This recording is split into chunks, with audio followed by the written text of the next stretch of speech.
الجماهير الموجوده داخل الملعب بتصفر. يا سلام يا سلام يا سلام، لكن زود فيها شويه امام. امام اتقطعت منه. ابا الحسن امام عاشور لاعب كبير من طراز هدافين، تقول ايه النهارده؟ الحمد لله معانا فرقه رجاله ودور على اعلى مستوى، الحمد لله على كل شيء. عايزين نوري الكاس بس للجماهير، حاجه جميله جدا النهارده بنشوفها في شيء جميل في دوله السنبلاوين، وشفنا اهدافك الجميله النهارده من يعني بنقول من احلى الاهداف شفناها في هذه البطوله. ربنا يخليك، كده فضل من عند ربنا، وبشكر الكابتن طه على الدوره المنظمه الجميله دي، وان شاء الله عقبال كل سنه باذن الله. كابتن امام عاشور، بنقول النهارده اكيد النهارده الجائزه الجميله دي النهارده لمين؟ لوالدي طبعا، والدتي مسانده قويه. ان شاء الله خير باذن الله والحمد لله. ان شاء الله بعد نهايه شهر رمضان استعدادات للدوري الممتاز، شايف ايه السنه؟ ان شاء الله باذن الله غزل المحله نادي عظيم ونادي كبير باذن الله، وخلال الصعود ان شاء الله السنه دي، وان شاء الله بدايه تبقى موفقه ان شاء الله باذن الله. معاكم يعني الكابتن ايهاب غنيم، الكابتن من العناصر نجوم نادي السنبلاوين. طبعا الكابتن ايهاب غنيم صاحب الفضل الكبير عليا، والكابتن طارق محجوب والكابتن عبد الرحمن فهمي، بشكر الجهاز الفني كله.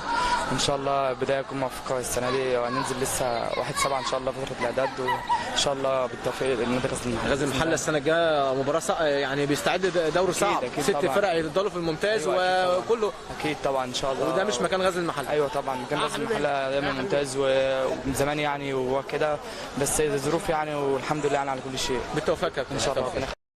عشان ده هجيب جول ان شاء الله يا رب، ان شاء الله هجيب جول يا رب، جول شوطه اعمل لهم كده. زعلت من نفسي طبعا يا كابتن، وحتى اهلي زعلوا مني، يعني اهلي زعلوا مني في الموضوع ده. وانا مين يعني والدك اتكلم معاك؟ اكيد ايوه زعلوا مني، فضلوا فتره اصلا يا كابتن ما يكلمونيش بسبب الموضوع ده. يعني فضلوا فتره. انك تعمل كده. ايوه طبعا كلموني، بس انا فعلا يا كابتن انا ما كانش قصدي والله ان انا ما حسيتش بنفسك. لا ساعتها انا عملت اكتر منك بكتير، ما كنتش حاسس بكده يا كابتن والله. وكلمت طبعا الكابتن وليد، كلمته كتير.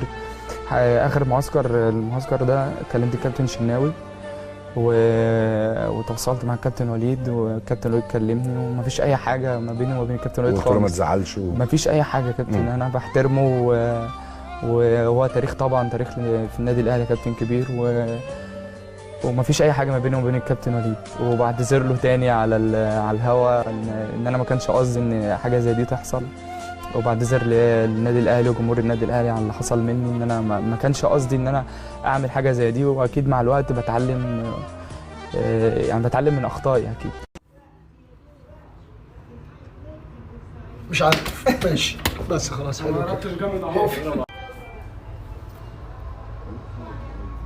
لبنان ماشي خلاص. لبنان ايه دي؟ كندا. حط ايدي.